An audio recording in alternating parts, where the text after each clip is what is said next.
Welcome to chapter number 2. In this particular chapter, we will deal with single variable optimization algorithm. We will start with optimality conditions. Then we will discuss different types of methods. These methods are broadly classified as bracketing methods, region elimination method, and gradient based methods. We begin with optimality condition. So first of all, the function which is represented in terms of single variable. Now, if you see this example, fx is equals to x cubed plus 2x plus 1. This function is written of just one variable, which is real. When this function is minimized, this function is referred to as objective function. Before we start with the optimality condition, there are different kinds of points that exist. First point is called local optimum point, which is defined as a point or a solution x star is said to be the local optimum point if there is no point in the neighborhood of x star which is better than x star. It means that if we look at the figure on the right hand side, we want to minimize the function fx. So in this case, when I'm minimizing it, so I know that the point 2 is the solution, is the optimum solution. However, there are two solutions like 1 and 3. If we look into their neighborhood or in a close vicinity, so I have drawn these two circles. So let me take solution 1. Now in the solution 1, if we look into its close vicinity or neighborhood, solution 1 is the optimum solution, meaning that there is no solution which is having better objective function than 1.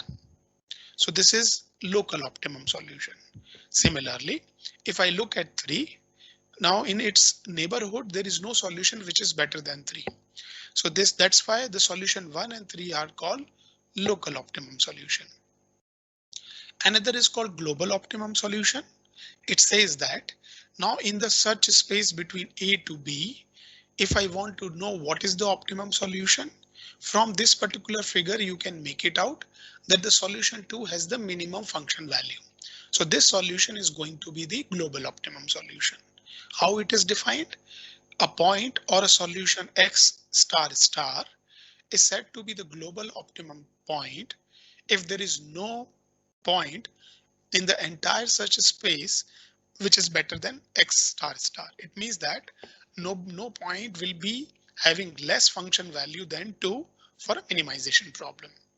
And that's why solution 2 is global. Solution 1 and 3 are local.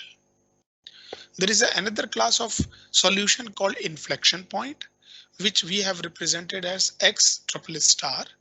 And what you will realize that the function value increases locally as x triple star increases and decreases locally with the x. Now, if you look at the second figure on the right hand side, now you can see that as we are increasing the x value, the function value is increasing. Then we get 0.4 and then it keep on increasing. So in this case, the 0.4 is considered as an inflection point. Now let us see how we can find the optimality conditions. For finding the optimality condition, we are using Taylor series expansion. Now let us assume that the function is differentiable up to nth order over the given interval of x, which is lying between a to b. And x star is the optimum solution over the given range for the minimization problem. If I'm saying x star is the optimum solution, this means that the function value at x star means f of x star is the minimum in the range of a and b. Now let us use the Taylor series function expansion along x star plus epsilon.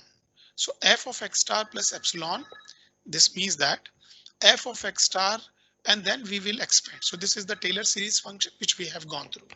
So we have used n terms here and then the n plus 1 order. This is we generally consider as an error. Now, first of all, what we will do here that this fx star term we take on the left hand side.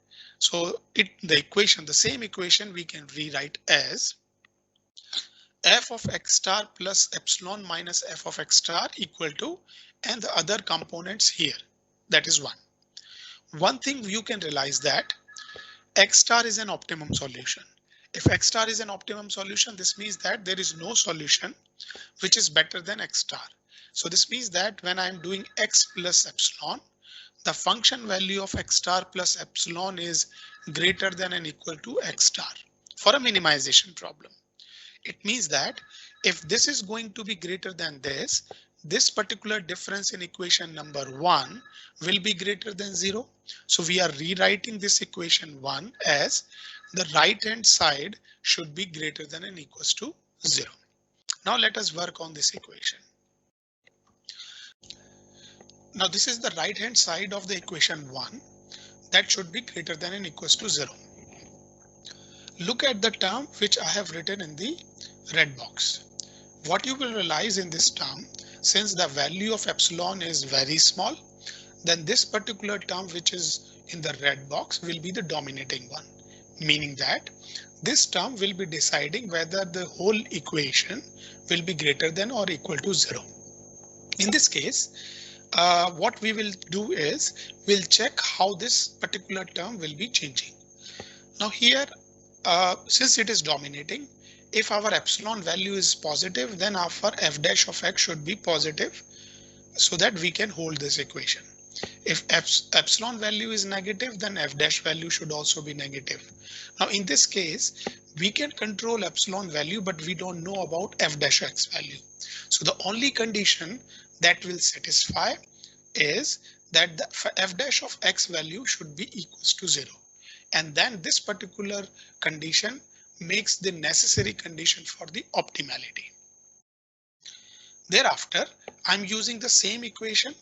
Now this particular term, you know that if unless and until f dash of x is not 0, we are not going to achieve the right hand side of equation 1 greater than 0. Now what we will do is we will look the other terms one by one. Now let us assume that f double dash of x at x star and n minus 1 derivative of the function at x star all are 0. And the first non-derivative, which is f of nth derivative, is the non-zero one. So it is an important statement you have to remember. So if I want to write mathematically, f dash of x at x star, all the term from double dash of x to n minus 1 of x at x star are 0, but not the nth derivative. So this is non-zero. Now here, if n is even, this means that epsilon n will be greater than 0. Now referring to equation 1. So I'm just going back. So all the terms are 0 unless this is going to be a positive value. Now we know that if epsilon n, if it is going to be greater than 0, so I'm going there. If it suggests that the f of nth derivative of the function should be greater than 0 for minimization problem. So I'm going back again. What I have said is f dash of x to n minus 1 derivative, all the derivatives are 0 at x equals to x star. Only the nth derivative is non-zero. In this case, if suppose epsilon to the power n is greater than 0, this means that n is even number. So whatever be the value of epsilon, if n is even, this particular term epsilon to the power n will always be greater than 0. In this case, since you remember that we used our assumption for minimization problem, so nth derivative of the function at x star should be greater than 0. Then only the right hand side of the condition will satisfy. So if this happens, so when n is even, this particular term will be greater than 0. And so this suggests that the nth derivative will be greater than 0 for epsilon value. If n is odd, case 1 is epsilon n will be 0 when epsilon is 0. Otherwise it is positive.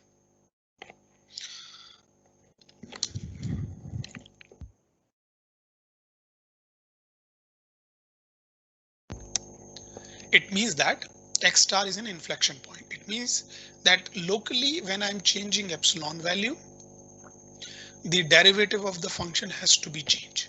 So that is similar to the definition of the inflection point. So these conditions are referred as sufficient condition.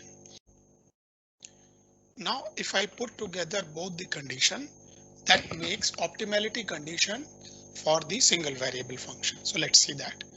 The optimality condition for single variable function fx can be written as, so first is the necessary condition that the derivative of the function should be 0 at x is equals to x star.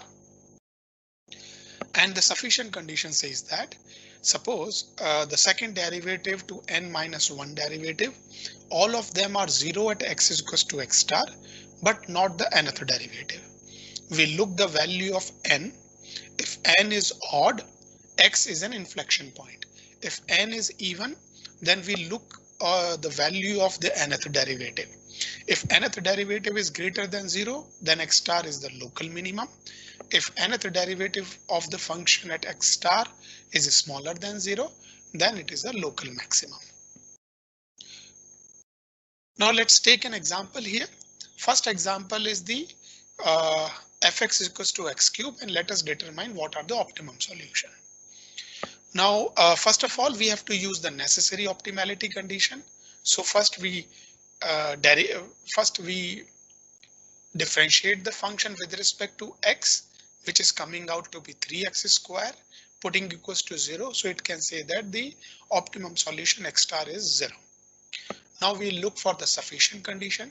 So we find the second derivative 6x, putting the value of x star, it is 0. Then find the third derivative.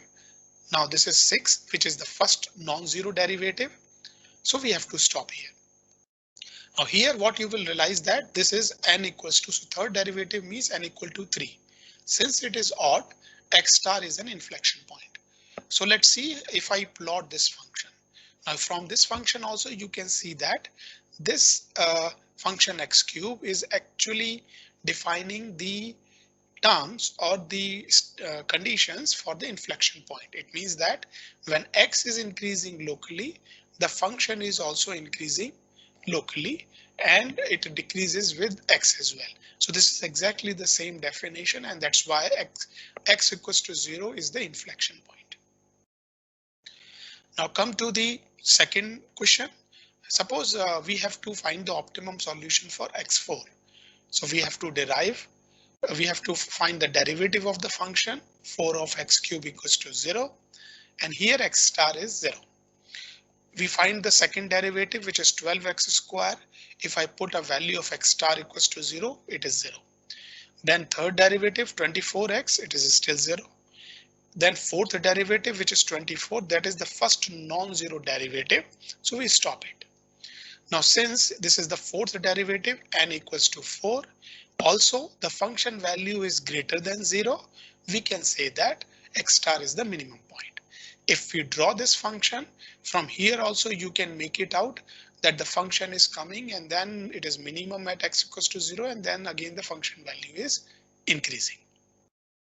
Here, important point, you have to understand that what will be the geometrical significance of optimality conditions. So I'm going back again.